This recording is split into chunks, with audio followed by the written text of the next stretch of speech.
Finally, anything that you are aware of that can drive or fly itself is utilizing a form of artificial intelligence or any of the automated systems in those vehicles. Your ABS system is constantly monitoring the conditions of your braking system, deciding when it needs to be active. I have a newer Volvo, and it has auto braking detection and lane keeping that is both helpful and annoying.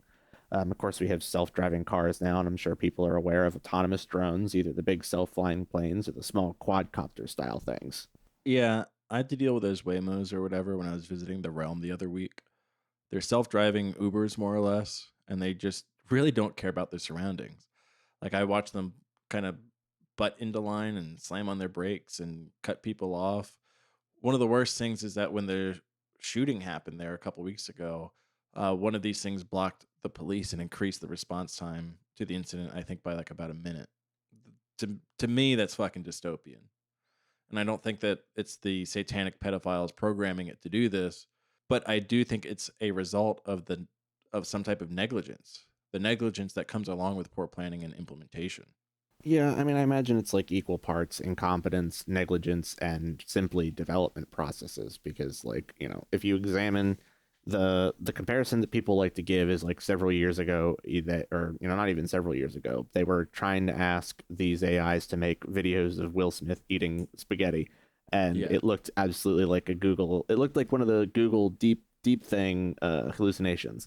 But now, if you ask like before Sora had gotten shut down, if you ask Sora to do it, it could look almost real. And there's something to be said about the self-driving cars where they just have not reached that point yet where they are able to generate whatever their version of the Will Smith eating spaghetti is. Now, we turn to the more mainstream version of AI in our time, which is the large language models. A large language model is a computational model trained on a vast amount of data, designed for natural language processing tasks. These models are effectively using engrams, but pumped full of steroids and fight milk. So let's explain what an engram is quick. An engram is a sequence of n adjacent symbols in order. Since n is a variable, n can be any number. Back when I was in college, I was taking a class on AI and programmed my own Ngram AI language model, with Frankenstein being the text corpus, or data, rather.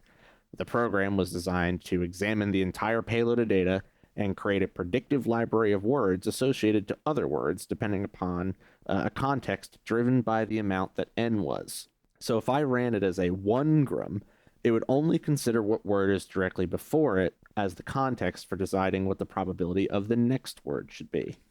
For a 2-gram, it would consider the previous 2 words, and so on and so forth. Now, one would expect that the less context you have for something, the harder it is to do a prediction about that thing. Thus, the more context you have, or the higher your n, the better the model is at predicting what the next word should be. My program simply took in a payload of data and, depending upon the n, could be asked to generate sentences based on the payload and context. For lower n, it basically spat out gibberish, but for n as high as 3 and beyond, it was fairly coherent. However, as n increases, the initial processing is extremely hefty. For my programmers out there, I had to do this in Python, and it was abysmally slow without any very particular data structure usage. The large language models we experience are in a class not even remotely close to what I made in college. We're talking about a program that was given basically the entire internet, as well as a bunch of people's stolen, art and literature and movies and shit, and then that's all been coalesced into what is effectively like the biggest text media corpus of human interaction and knowledge that's ever been seen, which is pretty crazy. This is everyday esoteric, the dream of the archon. This could be